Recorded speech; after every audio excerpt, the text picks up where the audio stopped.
Viewers আসসালামু আলাইকুম, welcome to my channel. আজকে আমি আপনাদের তৈরি করে দেখাবো সিদ্ধ আলুর পাকোড়া। বিকালের নাস্তা হিসেবে খুব সহজেই এটি আপনারা তৈরি করে নিতে পারেন। আশা করছি রেসিপিটি আপনাদের ভালো লাগবে। রেসিপিটি যদি ভালো লেগে থাকে ভিডিওটিতে লাইক, কমেন্ট অ্যান্ড শেয়ার করবেন এবং চ্যানেলটি সাবস্ক্রাইব করে পাশেই থাকবেন। তো চলুন দেখে নেওয়া যাক রেসিপিটি। আমি এখানে দুটি আলু আগে থেকে সিদ্ধ করে নিয়েছি। হাফ কাপ পেঁয়াজ কুচি, 3টি কাঁচামরিচ কুচি। এখন দিয়ে দিচ্ছি 1 চা চামচ আদা রসুন বাটা,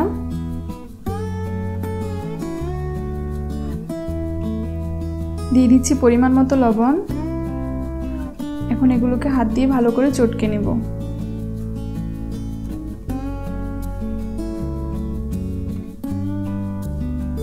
দিয়ে দিচ্ছি 1 চা চামচ হলুদ মরিচের গুঁড়ো, হাফ চা চামচ চাট মশলা। এখন মশলাগুলো ভালো করে মিশিয়ে নেব।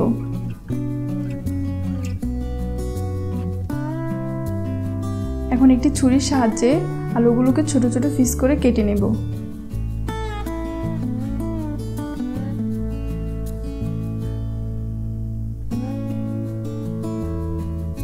আমি এরকম ছোট ছোট পিস করে কেটে নিয়েছি।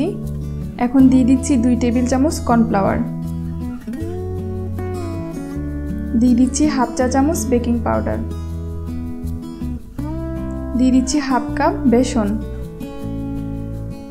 এখন এগুলোকে হাত দিয়ে ভালো করে মিশিয়ে নেব। আপনারা এখানে চাইলে কর্নফ্লাওয়ারের পরিবর্তে ময়দা অথবা চালের গুঁড়ো ব্যবহার করতে পারেন। এখন 2 টেবিল চামচ নরমাল পানি দিয়ে একটা খামির তৈরি করে নেব। খামিরটি অবশ্য হাত দিয়ে মাখাতে হবে।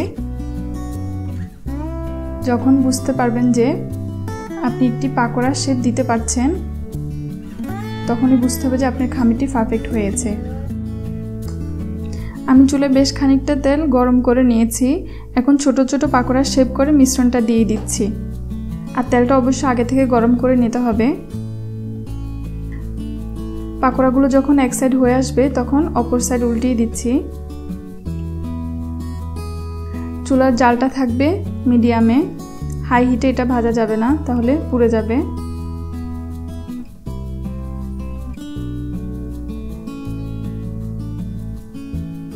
পাকোড়াগুলো যখন এরকম গোল্ডেন ব্রাউন হয়ে আসবে তখনই বুঝতে হবে যে আপনার পাকোড়াগুলো হয়ে গিয়েছে। এখন আমি পাকোড়াগুলো তুলে নেব।